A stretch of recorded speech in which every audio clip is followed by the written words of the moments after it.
8 जुलाई की संध्या बुधवार को बंगाल ज्वेलर्स में गोड्डा में 3 हथियारबंद अपराधियों के द्वारा बंगाल ज्वेलर्स के मालिक वासुदेव राय को हथियार का भय दिखाकर फायरिंग करके दुकान को और आभूषण नकदी लूट की घटना हुई थी, जिसके बाद पूरे जिले में सनसनी फैल गई थी। उसके बाद गोड्डा पुलिस अधीक्षक के निर्देशन में एसआईटी टीम का गठन किया गया और एसआईटी टीम के द्वारा तकनीकी और मानवीय साक्ष्यों के आधार पर गहन अनुसंधान करते हुए कई जिलों में इस घटना को लेकर के छापेमारी भी की गई, बगल के राज्यों में छापेमारी की गई और इसके बाद जो इस घटना में संलिप्त 3 में से 2 अभियुक्तों को गोड्डा पुलिस ने गिरफ्तार किया और उसके निशानदेही में घटना में टीवीएस अपाचे मोटरसाइकिल, पिस्टल और लूटी गई नकदम सोना के जेवर को गलाकर बनाए गए सोने के टुकड़े को विधिवत जब्त किया गया। कांड में संलिप्त अन्य अभियुक्तों के गिरफ्तार तो लगातार छापेमारी की जा रही है। जो 2 अभियुक्त गिरफ्तार हुए, अजीत यादव जिसकी उम्र 24 वर्ष बताई जा रही है, रघुनाथ यादव साकिन पडरिया थाना सोनाराठी जिला देवघर और दूसरा राजेश यादव उम्र करीब 38 वर्ष, पिता लालू प्रसाद यादव ग्राम ठाड़ी थाना रिक्शा जिला देवघर का बताया जा रहा है।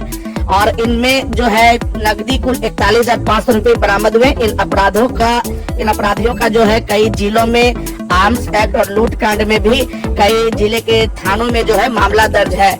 इसको लेकर के गोड्डा के एसपी मुकेश कुमार ने प्रेस वार्ता में बताया कि अभी एक अभियुक्त और इसकी गिरफ्तारी के लिए जांच पूरा अनुसंधान जारी है। उन्होंने कई मामलों में जो उन्होंने बताया कि इसमें भी जांच जारी है कि अभी जो हथियार का इस्तेमाल किया गया था, जो गोली चलाई गई थी, क्या ये वही गोली है, ये सारे मिलान अनुसंधान के बाद बताया जाएगा। गोड्डा जिला में दिनांक 8 जुलाई को शाम में अज्ञात अपराधियों के द्वारा ज्वेलरी लूट, जो बंगाली ज्वेलर दुकान है, वहाँ 3 हथियारबंद अपराधियों के द्वारा ज्वेलरी लूट की घटना की गई थी। इसके आलोक में हम लोगों ने 3-4 टीम बनाई थी। डीएसपी हेडक्वार्टर, एसडीपीओ गोड्डा और एसडीपीओ मागामा के अध्यक्षता में सब टीम अपना काम कर रही थी। उसके आलोक में जो हम लोग को जो सूचना प्राप्त हुई, उस सूचना के आलोक में अलग अलग जगहों पे छापेमारी की गई, बिहार, बंगाल, और उस छापेमारी क्रम में हम लोगों ने टीम जिसने ये घटना किया है उस गैंग का उद्भेदन कर लिया है। उस गैंग के जो सदस्य जो इसमें शामिल है, वो अभी हम उनका नाम नहीं लेंगे। लोग जो गिरफ्तार हुए हैं वो मैं बता दे रहा हूं, क्योंकि अभी मेरी टीम छापेमारी कर रही है। हो सकता है 1-2 दिन में अंदर वो भी पकड़े जाएंगे, तो हम लोग डिटेल में आपको बताएंगे कैसे कैसे घटना किया है लोग। इसमें जो गिरफ्तारी हुई है, ये अजीत यादव है, एक राजेश यादव है। अजीत यादव सोनाराइट ठारी देवघर का रहने वाला है और राजेश यादव भी रिखिया थाना का रहने वाला है।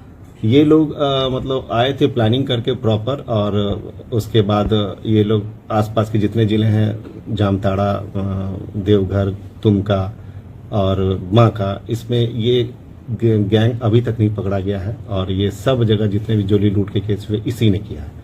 और जो मास्टरमाइंड है, जो आपने देखा है, जो फुटेज आप लोगों ने भी देखा है, वो वही है। हम लोग उस पर वर्कआउट कर रहे हैं, जल्दी उसको गिरफ्तार कर लेंगे। और इसमें जो बरामदगी हुई है, एक आपका है देसी पिस्टल है और 4 गोली है, और एक सोने का जो होता है ना, जो सोना लूटा है उसको गला दिया है। वो लगभग हम लोगों ने वजन कराया है 39 ग्राम एक है, और एक 8 ग्राम का 2 हम लोग को मिला है, और एक ब्लू रंग का अपाची बाइक हम लोग को मिला है। इतना चीज मिल गया है। बाकी हम लोग की टीम वर्कआउट कर रही है, जल्दी हम उसको 1-2 दिन के अंदर बाकी टीम को पकड़ लेंगे। सर, जब बाहर से आया था सर, तो सिर्फ यहीं पे किया है और कहीं भी घटना हुई है? उस दिन सिर्फ यही घटना की है। ये गैंग अब तक 4-5 घटना कर चुका है पहले। जो गिरफ्तार 2 लोग हुए हैं, वो उसमें दोनों थे उस दिन या फिर दोनों शामिल। और जो मोटरसाइकिल अपाची बरामद हुई है, वो ये उसी घटना में? नहीं, ये दूसरा है। ये जो पकड़ जिस बाइक से ये लोग आए थे, ये दोनों उस बाइक में। लोग क्या अपने साथ मोबाइल रखते हैं क्या?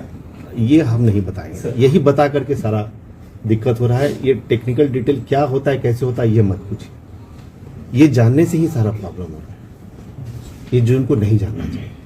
अच्छा, ये हमारा प्रेरोगेटिव, हम कैसे काम करते हैं। ये अगर बाकी लोग भी जान जाएंगे तो फिर पता कैसे चले हम काम कैसे करें। सर, ये अजीत जी और राजेश जी, ये 2 जो क्रिमिनल है, ये जो गिरफ्तार जिसकी हुई है, क्या ये दोनों इस कांड में इन्वॉल्व है? हाँ, इसमें इन्वॉल्व है। ये अभी उससे छूट के भी आया है, आपका बांका वाला केस में छूट कराया, 2-3 महीने पहले छूट कराया है। सर, इसके अलावा इसी ने पहचान किया। इसके पकड़ाने के बाद ही हमारा पहचान हुआ कि गैंग कौन सा है, नहीं तो हमें पता ही नहीं। तो ये कौन सा दुकानदार? ये गैंग है, बताया जाएगा। अच्छा। ज्वेलरी शॉप वाले दुकानदार ने कहा था लगभग 300 ग्राम उसका सोना, मतलब अभी तो हम लोग को यही मिला, अभी जो मिला है यही मिला। कहाँ से हुई है? एक गिरफ्तारी हमारा यही मोतिया थाना से हुई है, और दूसरी देवघर का रिखिया थाना के सर ये रेकी करके संबंध रखता है क्या? नहीं, ये गैंग सर, ये कोड़ा टोटली गैंग से भी तो नहीं है? नहीं, ये टोटली अपना एक गैंग है। ये पिछले 5-6 यहाँ जिला में ये घटना कर चुका है। इस पे ऑलमोस्ट हम लोग सभी 5 जिला काम कर रहे हैं। विधि ने भी किसको हम लोग पकड़ लिया। सर ये रेकी करके हम घुसे थे या अचानक कहीं लूटना आ गए? उसी दिन आधा 1 घंटा पहले रेकी मतलब मतलब घटना 8 बजे हुआ है सर, कुल 6 से बज के कोई सिलेक्टिव पॉइंट नहीं था इनका, कोई सिलेक्टिव नहीं था। खुला देखा 6 चला। से 8 बजे तक उन्होंने पहले रेकी किया कि कौन इजी टारगेट है, कहाँ से हम निकल सकते हैं। सर कितने की लूट हुई थी, कुछ अंदाजा लगा होगा उसका? वो तो FIR में लिख के दिया हम लोग ने। तो उन्होंने लिख के दिया 6 लाख कैश और लगभग 28 लाख का सोना। कैश वगैरह बरामद हुआ सर? कैश हुआ है 41,000 रुपीज बरामद हुआ, 41,500 रुपीज। तो सर जांच भी क्या गया सर, जो बंदूक बरामद हुआ है मतलब पिस्टल उसी से गोली चली थी? ये तो बाद में हुआ ना, मैं थोड़ी जांच करता हूँ। कोर्ट से परमिशन लेंगे, परमिशन लेके जांच किया जाएगा कि जो खोखा बरामद हुआ है क्या इसी बंदूक से फायर हुआ है कि नहीं, वो जाएगा। तो कितने दिन में सर ये सब प्रोसेस पूरा हो जाता है? पहले गिरफ्तारी तो करनी, वो तो सजा का पार्ट हो गया, एक कन्विक्शन का पार्ट होगा। पहले हम लोग गिरफ्तार कर ले, बाकी जो तो जो मांग है यहाँ पे व्यापारियों की, मतलब कितने दिन में टोटल गिरफ्तारी की संभावना है? ये तो देखिए हम उस समय भी नहीं बोले थे। मेरा टीम पूरा मेहनत कर रहा है, इतना मेहनत कि हमें इतना रिजल्ट मिला है। थोड़ा और बाकी है, हो सकता है हम 2-3 दिन के अंदर वो भी करें।